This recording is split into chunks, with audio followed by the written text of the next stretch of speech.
All right, so in a short answer, Nespresso. He's already on the president of Nespresso Switzerland is already on our advisory board, and we have plans to go to the consumer market with an Nespresso model pods that you could, let's say, just freeze to have desserts or nice cocktails or nice things like that. So an Nespresso model in the home version, and we're already talking with him about this exit strategy. If I abandon, I think the company could fail, but I think at the same time that we reach some type of breaking point where even if I try to make the company fail, it won't. Okay, so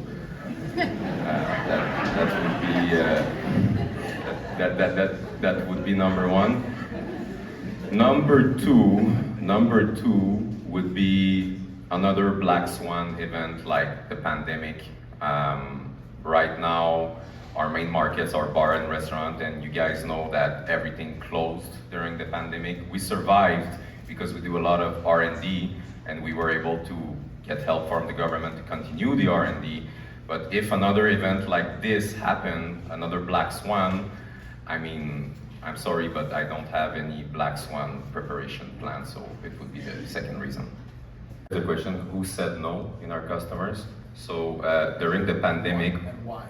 And why? Okay, so during the pandemic, when all our markets were closed, we explored the medical field, okay?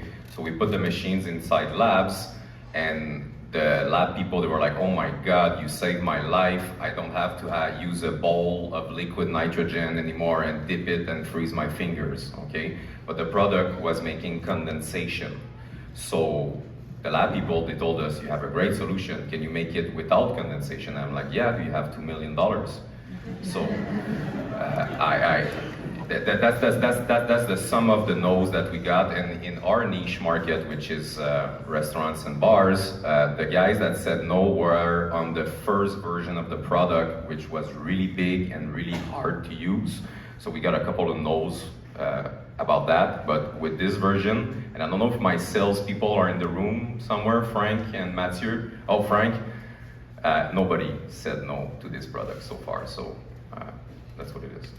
Thank you. All right, thank you. During my engineering studies, I owned a nightclub, this industry, I know it pretty well, and if we look at the competition, well, there's no direct competition. There was back in the days, but since they had electricity as well as compressed gas, they were never able to get to market because they need so much certifications to pass.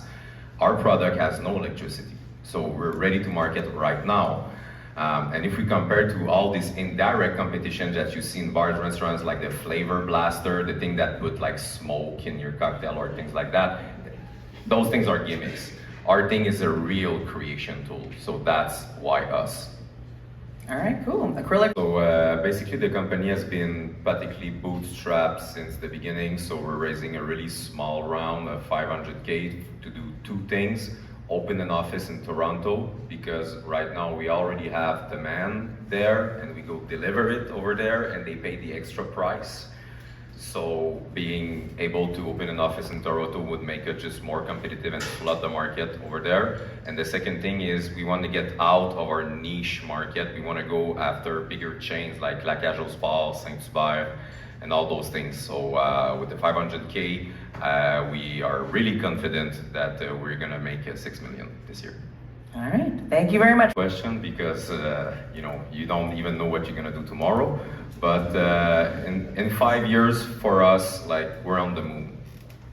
No, that's the truth. It's a to the moon business. I think in 5 years from now we can achieve $15 million revenue, and I'm sure we're at least in the United States, and maybe we have a feet in Europe. Okay, aim colors, 5 to 7 years.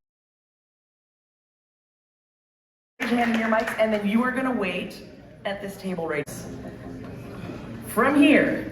Judges, listen carefully. This is your task. We will set 15 minutes on the clock. It's already done. Thank you very much, team. The first 15 minutes are questions for product, tech, and IP. Okay? That's what we're focusing on. Costa, I'm looking at you. IP. Number 2, we will then have another 15 minutes on sales, marketing, and finances. Then we will have a final 15 minutes on team, culture, and leadership. So judges, you are to direct your questions in those areas. The first one, again, product, tech, and IP.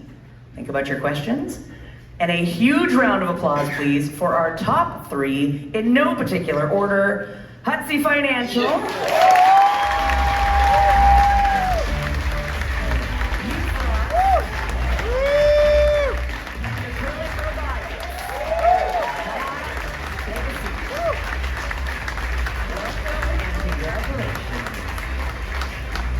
Now we're gonna dive deep. So, judges, I am looking to you. Really tough questions. I guess maybe China. If they copy our product and they want to bypass our patents because we have patents everywhere. So, really tough question. I guess copiers that try to usurp our brand and make them ours, make it theirs. Aren't you suing them in that case? Who's suing you? The copycats. They're suing you. They're suing me. Okay. All right.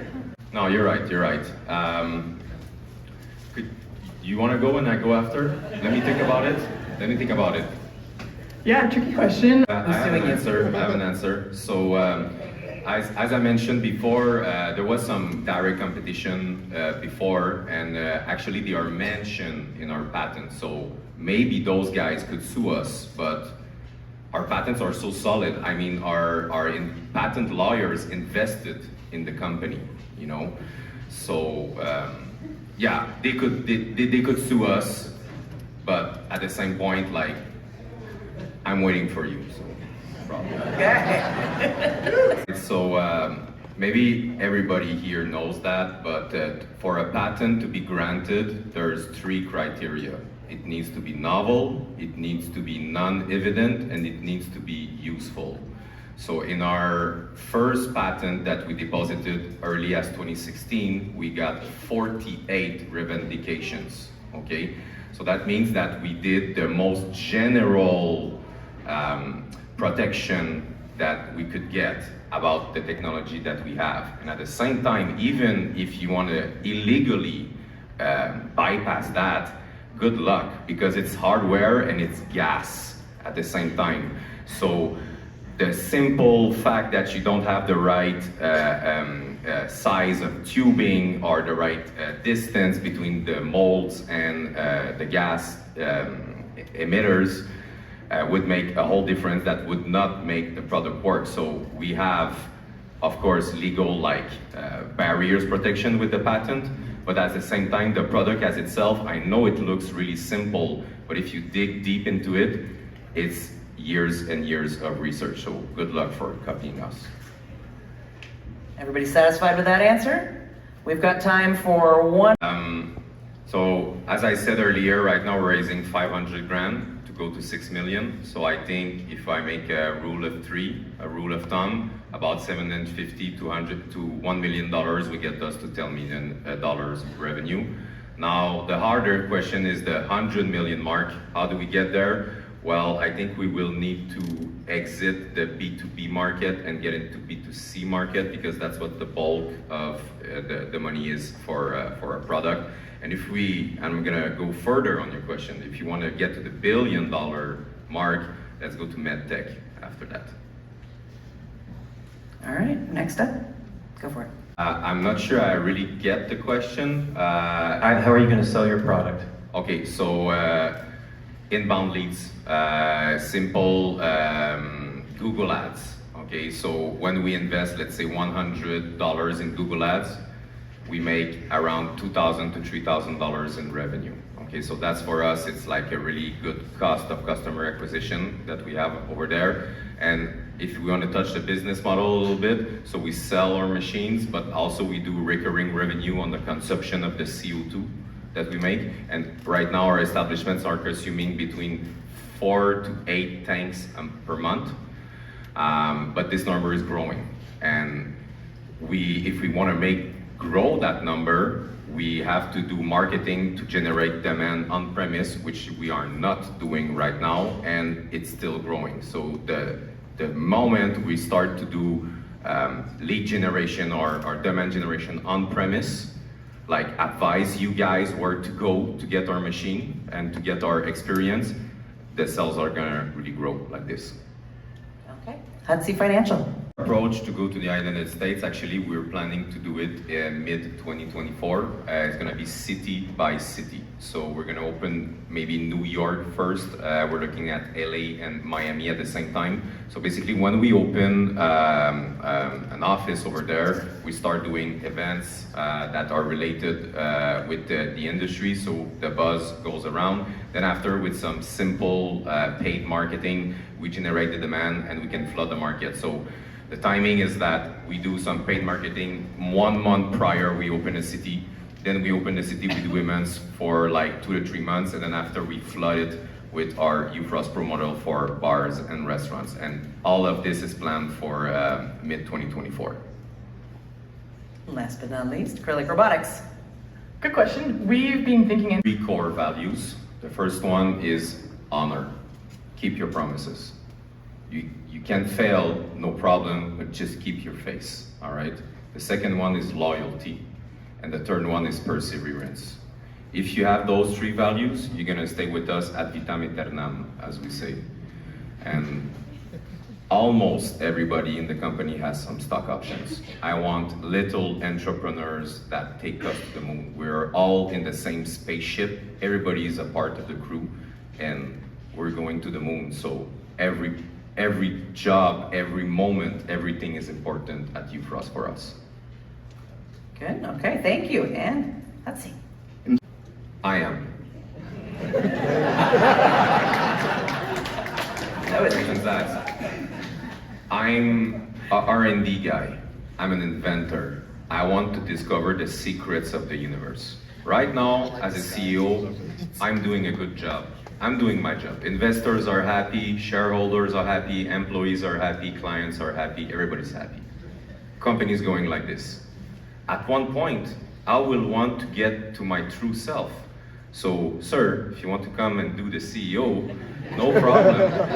Let's see if you're qualified, but yeah. I'm open. I'm not qualified.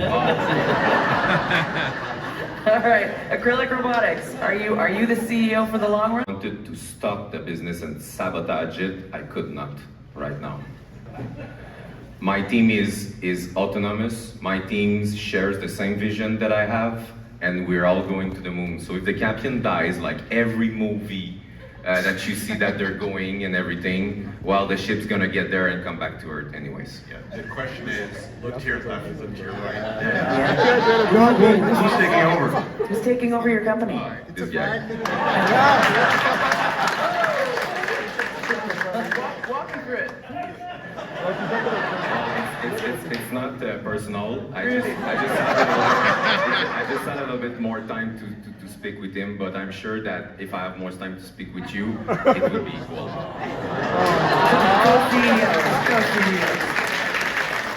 Acrylic robotics. Who is taking over your company? You, yeah. Who are you handing the reins to? I mean, I don't. I think there's only one answer now. Well, yeah.